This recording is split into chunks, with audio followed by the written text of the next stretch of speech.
उत्तर प्रदेश की सियासत से आज निकली एक ऐसी चिंगारी जिसने दिल्ली की राजनीति तक हलचल मचा दी है। रायबरेली से राहुल गांधी ने ऐसा बयान दिया जिसके बाद भारतीय राजनीति में शब्दों का सबसे बड़ा युद्ध शुरू हो गया है। आरएसएस के कार्यकर्ताओं से कहिए आपका प्रधानमंत्री, गृह मंत्री और संगठन गद्दार है। जी हां, राहुल गांधी के इस बयान ने बीजेपी को सीधा आक्रामक मोड में ला दिया है। किसी ने राहुल को भारतीय राजनीति का राहु कहा तो किसी ने रिजेक्टेड माल। और इसी बीच राहुल गांधी का एक और हमला, मोदी इटली में टॉफी बांट रहे हैं। लेकिन सवाल यह है, क्या यह सिर्फ राजनीतिक बयानबाजी है या 2026 की राजनीति का नया युद्ध? क्या राहुल गांधी आक्रामक रणनीति के जरिए विपक्ष की राजनीति को नई दिशा देना चाहते हैं? और बीजेपी इस हमले का जवाब कैसे दे रही है?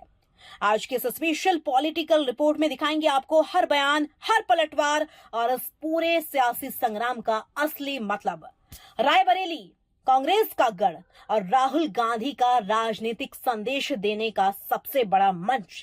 बुधवार को राहुल गांधी ने यहां कार्यकर्ताओं और लोगों को संबोधित करते हुए आरएसएस और बीजेपी पर बेहद तीखा हमला बोला। राहुल गांधी ने कहा, जब आरएसएस के कार्यकर्ता आपके सामने आएंगे तो उनसे खुलकर कहिएगा कि आपका प्रधानमंत्री, गृह मंत्री और संगठन गद्दार है। आपने हिंदुस्तान को बेचने का काम किया है। यह बयान आते ही राजनीतिक गलियारों में हलचल मच गई। लेकिन राहुल यही नहीं रुके। उन्होंने कहा, अब आर्थिक तूफान आ रहा है, मोदी आपको बचा नहीं पाएंगे। राहुल गांधी ने नोटबंदी और कोविड काल का जिक्र करते हुए दावा किया कि आने वाले समय में देश आर्थिक संकट का सामना कर सकता है। उन्होंने कहा, याद रखना, जैसे कोविड और नोटबंदी के समय रोए थे, वैसे ही टीवी पर फिर आएंगे, हाथ जोड़ेंगे। इस बयान के बाद कांग्रेस कार्यकर्ताओं में जोश दिखाई दिया, लेकिन बीजेपी ने इसे तुरंत मुद्दा बना लिया। रायबरेली के बाद राहुल गांधी अमेठी पहुंचे। यह वही अमेठी है जहां से कभी गांधी परिवार की राजनीति की सबसे मजबूत पहचान जुड़ी रही। यहां कार्यकर्ता सम्मेलन में राहुल गांधी ने प्रधानमंत्री नरेंद्र मोदी पर फिर तीखा हमला बोला।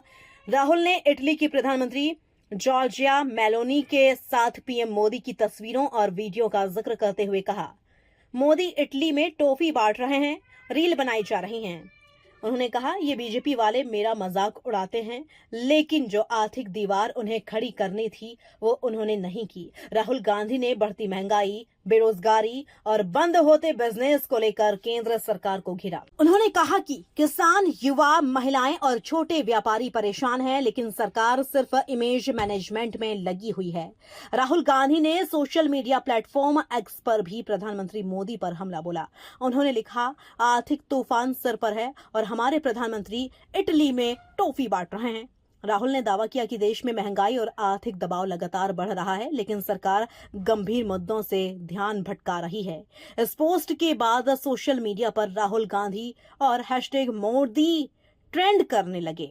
कांग्रेस समर्थकों ने राहुल के बयान का समर्थन किया, जबकि बीजेपी नेताओं ने इसे अराजक राजनीति बताया। अब आपको सुनाते हैं राहुल गांधी ने क्या कहा। राहुल गांधी के बयान पर बीजेपी ने भी बेहद आक्रामक प्रतिक्रिया दी। भाजपा अध्यक्ष नितिन नवीन ने कहा, यह राहुल गांधी की अराजकतावादी मानसिकता को दिखाता है। उन्होंने राहुल गांधी को भारतीय राजनीति का राहु बताया। नितिन नवीन ने कहा, आप देश की राजनीति को दूषित करते हैं। उसके बाद महाराष्ट्र के मुख्यमंत्री देवेंद्र फडणवीस ने भी राहुल गांधी पर बड़ा हमला बोला। उन्होंने कहा, राहुल गांधी रिजेक्टेड माल हैं। यह बयान आते ही राजनीतिक बहस और तेज हो गई। वहीं केंद्रीय मंत्री गिरिराज सिंह ने कहा, राहुल गांधी पीएम मोदी को नहीं बल्कि देश को गाली दे रहे हैं।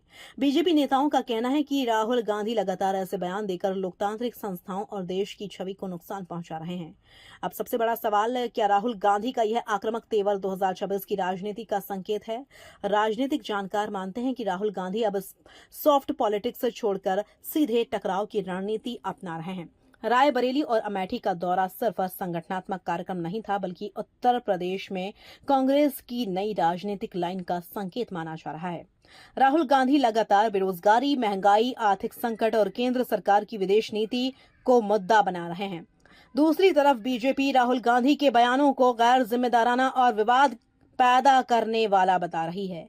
यानी आने वाले दिनों में यह राजनीतिक टकराव और तेज हो सकता है। राहुल गांधी 2 दिन के दौरे पर 19 मई को रायबरेली पहुंचे थे। लोकसभा चुनाव 2026 के बाद यह उनका 7वां दौरा है। इस दौरान वे कार्यकर्ताओं से मिले, राजनीतिक बैठकें की और अमेठी में संजय गांधी अस्पताल जाकर मरीजों से भी मुलाकात की।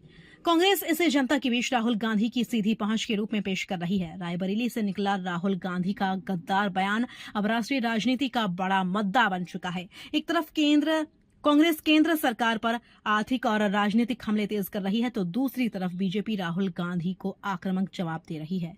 लेकिन असली सवाल यही है